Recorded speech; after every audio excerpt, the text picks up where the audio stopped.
Baik, terima kasih. Assalamualaikum warahmatullahi wabarakatuh. Selamat malam, Bapak Ibu sekalian, dimanapun berada. Yang pertama, puji syukur kita semua hari ini sampai dengan detik ini masih sehat walafiat di tengah kondisi pandemi yang saat ini kalau menurut orang Jawa berawasi.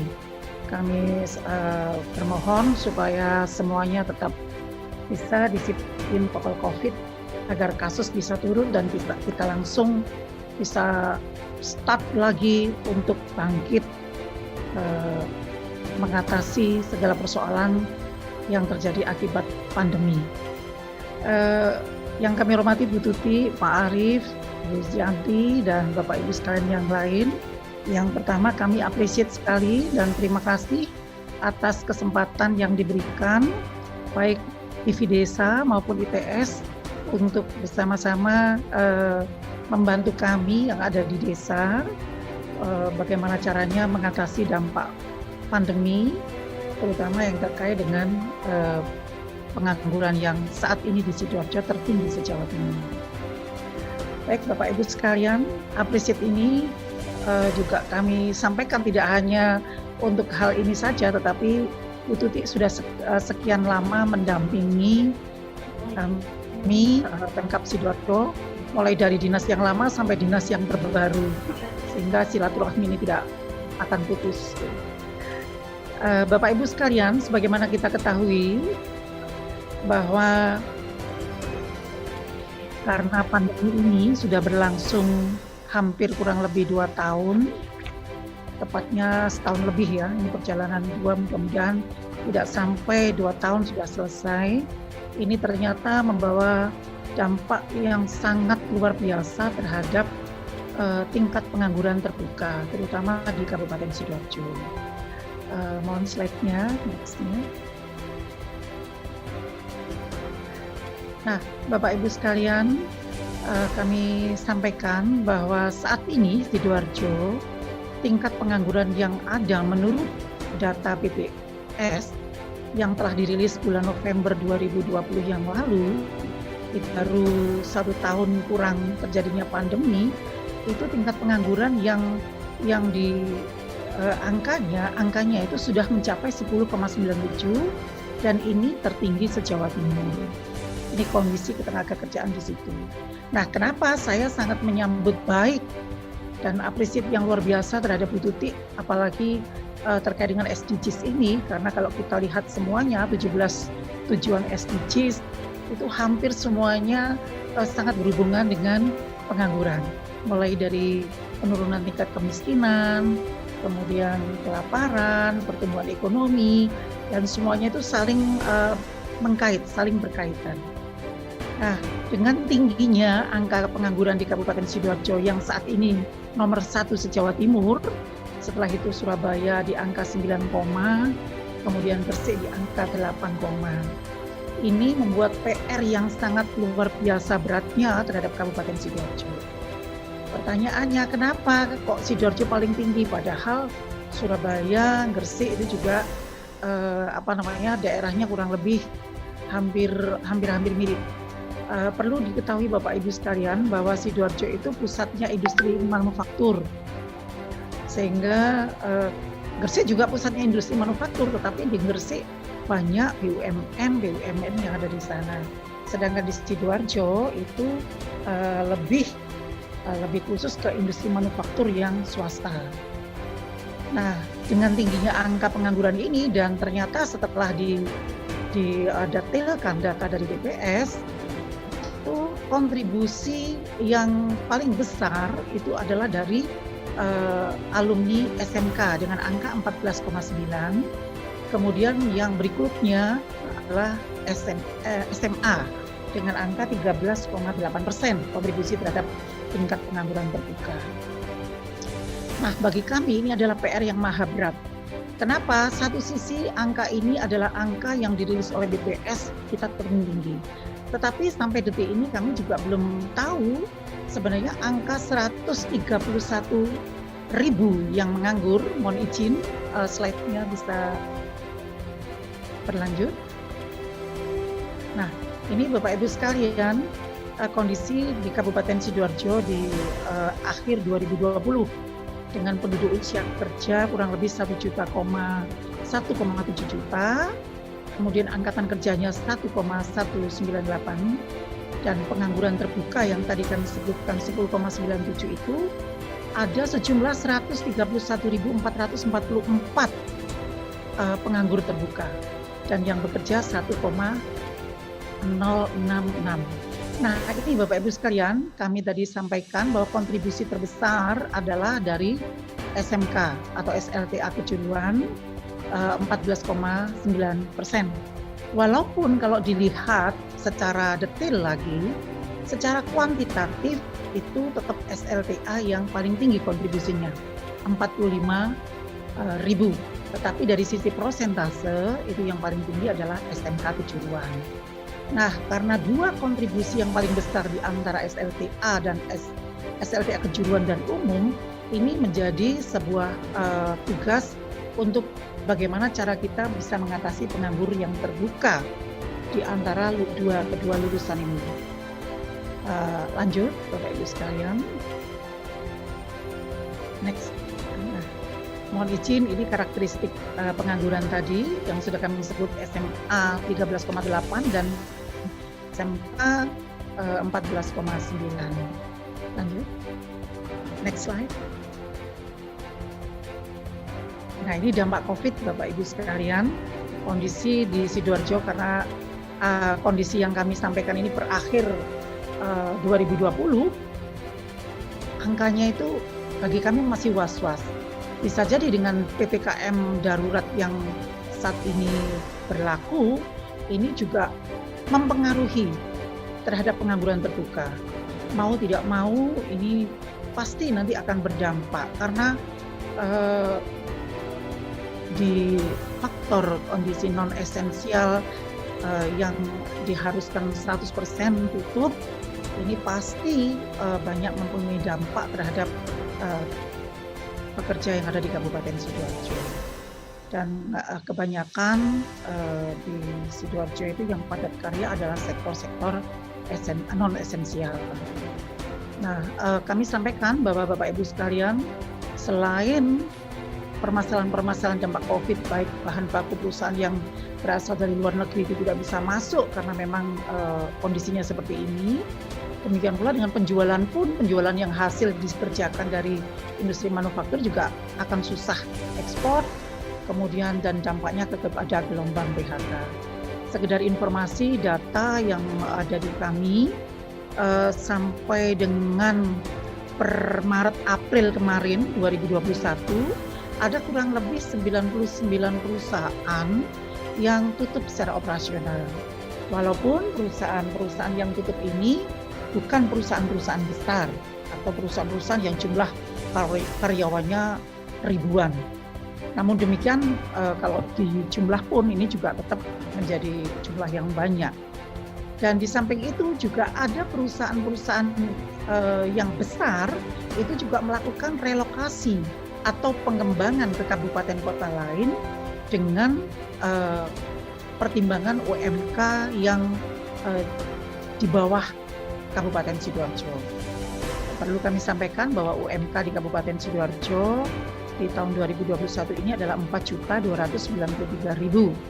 Sedangkan di daerah-daerah yang pulonan atau daerah-daerah kabupaten kota lain yang menjadi jujukan pengembangan atau relokasi perusahaan-perusahaan padat karya yang besar, itu rata-rata UMK-nya masih di bawah 2 juta. Sekitar 1.951.000 dan 1.954.000. Dan ini merupakan PR ini tadi kenapa saya sampaikan ini PR yang berat, karena di samping akibat pandemi kita juga dihadapkan pada perusahaan-perusahaan yang melakukan efisiensi karena alasan UMK atau ring 1 yang UMK-nya tinggi.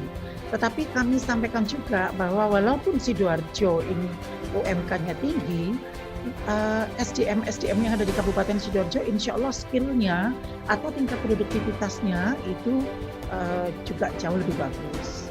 Nah, ini yang sedang kami juga pertahankan supaya pihak-pihak perusahaan atau pihak-pihak pengusaha bisa tetap bertahan dan mengembangkan usaha di Kabupaten Sidoarjo. Karena juga tidak gampang mencari tenaga kerja atau pekerja, begitu pindah cari yang UMK-nya murah, tetapi mungkin produktivitasnya juga tidak setara dengan yang ada di Kabupaten Sidoarjo. Lanjut. Ini tadi yang sempat relokasi atau pengembangan ke kabupaten kota lain, perusahaan yang kami sampaikan tadi. Lanjut. Ini dampak-dampak terhadap ketenaga kerjaan, Bapak Ibu sekalian. Ini di yang paling bawah itu dampak terhadap jumlah karyawan atau pegawai yang dirumahkan atau di PHK, itu ada sebesar 49,6%. Kemudian yang sudah mengurangi jumlah karyawannya dengan total dengan yang PHK itu kurang lebih 60-an sekian persen. Jadi ini sangat mengkhawatirkan bagi kami. Untuk itu kami sangat berharap antara perguruan tinggi dengan pemerintah dan masyarakat bisa bergandeng tangan bersama.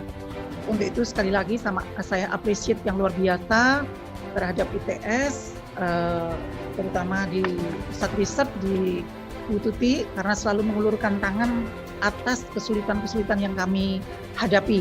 Karena kami silaturahmi sudah lama, dekat sudah lama, sehingga kalau kami curhat Bu, ini persoalannya di Kabupaten Sidoarjo seperti ini. Dan kami juga terima kasih sekali dari Kemendes, banyak support juga kepada desa-desa yang ada di Kabupaten Sidoarjo.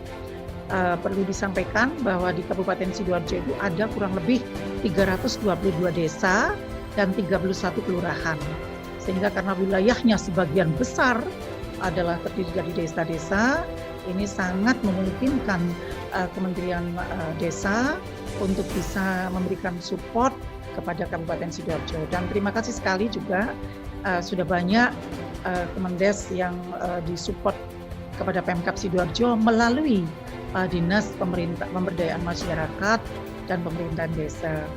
Namun demikian, kami dari Dinas Tenaga Kerja pun ingin mendapatkan support program ataupun turun rembuk bagaimana caranya supaya tingkat pengangguran yang ada di Kabupaten Sidoarjo itu bisa segera terselesaikan atau dikurangi. Lanjut. Ini juga banyak yang kami sampaikan persoalan-persoalan yang ada di Kabupaten Sidoarjo. Saya kira hampir semuanya yang paling penting, yang pesan yang bisa kami sampaikan adalah tingkat pengangguran yang besar, sehingga kami juga perlu bagaimana memberikan bekal terhadap kedua alumni atau kedua yang memberikan kontribusi besar terhadap tingkat pengangguran terbuka, yaitu alumni lulusan SMK dan SLTA umum, bagaimana dia bisa diterima untuk satu yang pertama. Sebenarnya kalau kami sangat ingin teman-teman semua ini bisa menjadi pengusaha, walaupun kecil tetapi pengusaha. Tetapi kalau memang jadi nggak bisa, kami juga berharap mereka bisa bekerja. Untuk bisa berusaha atau berbisnis dan atau bisa jadi pekerja, kami sangat membutuhkan uluran tangan dari perguruan tinggi bagaimana teman-teman ini calon pencari kerja ini bisa mengkomunikasikan bisnisnya atau mengkomunikasikan dirinya sehingga perusahaan atau pemberi kerja itu bisa tertarik dengan sumber daya manusia yang calon pekerja atau calon pencari kerja ini tawarkan. Jadi kalau soal skill 76 SMK yang ada di Kabupaten Sidoarjo ini insya Allah tidak diragukan lagi dari skill yang diberikan oleh sekolah-sekolahnya. Tetapi kadangkala untuk menawarkan skillnya agar pemberi kerja ini tertarik dengan skill yang dipunyai, ini teman-teman membutuhkan pembekalan. Dan alhamdulillah beberapa tahun ini pembekalan terhadap siswa-siswa SMK ini kita sudah lakukan. Lanjut, barangkali ada program skala prioritas yang ada di lanjut. Ini tadi yang sudah kami ceritakan di awal. Next slide-nya. next slide-nya, strateginya ini juga tadi sudah kami sampaikan yang terkait dengan skala prioritas. Nah, Bapak Ibu sekalian, yang pertama untuk membuat supaya pekerja ini bisa melakukan bisnis itu juga perlu dibekali dengan pelatihan yang kami ini ditugasi yang berbasis kompetensi. Tetapi kami juga punya program yang berbasis wirausaha. Nah, program pelatihan dan produktivitas kerja ini tidak hanya kita peruntukkan bagaimana supaya mereka bisa bekerja, tetapi kami ke depan akan sangat lebih fokus bagaimana dia bisa menjadi pengusaha. Supaya kalau sudah bisa jadi pengusaha itu bisa merekrut lingkungan tenaga kerja atau calon pekerja di lingkungan sekitar tempat tinggalnya. Kemudian andai kata memang yang bersangkutan tidak bisa berbisnis, otomatis pelatihan ini bisa dikhususkan kepada teman-teman calon pencari kerja untuk menawarkan kompetensinya jadi pekerja. Nah, Bapak Ibu sekalian, yang kami tadi sampaikan soal bursa kerja khusus atau kegiatan-kegiatan yang ada di SMK, kita punya 76 SMK yang ada di Kabupaten Sidoarjo, dan teman-teman SMK ini yang 14,9% tadi menyumbang kepada TPT, ini kami beberapa tahun terakhir ini melakukan pendampingan, bagaimana melakukan bimbingan jabatan kepada calon pencari kerja sehingga dia bisa siap untuk masuk ke dunia kerja. Namun sayangnya untuk kegiatan bursa kerja khusus di masing-masing SMK ini, dari 76 SMK ini yang masih kita sentuh dengan support ABBD masih terbatas kurang lebih 10 sampai dengan 15 SMK. Jadi masih ada sekitar 70 kurang lebih 60-an lebih SMK-SMK yang masih memerlukan support. Dalam kaitan komunikasi bisnis, yang pertama tadi komunikasi bisnis untuk membekali teman-teman alumni SMK ini untuk bisa diterima atau bisa dilihat oleh pemberi kerja, ini juga perlu dukungan. Untuk itu kami kalau boleh bermohon kepada ITS, baik melalui Bu Tuti ataupun melalui Departemen Komunikasi Bisnis, agar nanti bisa menerjunkan mahasiswa-mahasiswanya untuk memberikan dampingan terhadap SMK-SMK yang ada di Kabupaten Sidoarjo. Dan mungkin tidak terbatas saja kepada SMK, kami juga sangat berharap SMA ini juga bisa didampingi. Nah, semuanya sudah barang tentu. Mohon maaf ini lagi sempat nih. Agar teman-teman calon pencari kerja ini bisa bekerja di antar kerja antar lokal, antar kerja antar daerah maupun menjadi pekerja migran di luar negeri. Nah, yang program berikutnya adalah program hubungan industrial. Ini bagaimana caranya Dinas Tenaga Kerja bisa mengerem atau menekan adanya PHK. Yang ini adalah pekerjaan yang menurut kami di situasi pandemi ini sangat berat. Karena perusahaan itu untuk bisa bertahan itu dengan ketentuan-ketentuan yang ada, harus UMK, harus ini, harus itu. Walaupun WFH harus tetap dibayar penuh, ini yang sangat berat. Itu kira-kira yang bisa kami sampaikan karena waktunya juga terbatas. Kami mohonkan ada support pendampingan dari teman-teman ITS yang bisa menerjunkan mahasiswanya untuk bisa memberikan dampingan terhadap teman-teman calon pencari kerja baik dari SMK maupun dari SMA. Termasuk manakala kita bisa merintis bisnis yang terkait dengan SDGs yang kemarin sudah dirintis oleh Bu Agnes Tuti dengan wirausaha sanitasi dan wirausaha untuk potensi data desa yang untuk lembaga survei dan seterusnya. Ini bagi kami adalah sesuatu yang sangat kami nantikan. Untuk itu terima kasih dan mohon maaf kalau ada yang kurang berkenan. Saya kira itu yang bisa kami sampaikan. Sekali lagi terima kasih dan Assalamualaikum warahmatullahi wabarakatuh.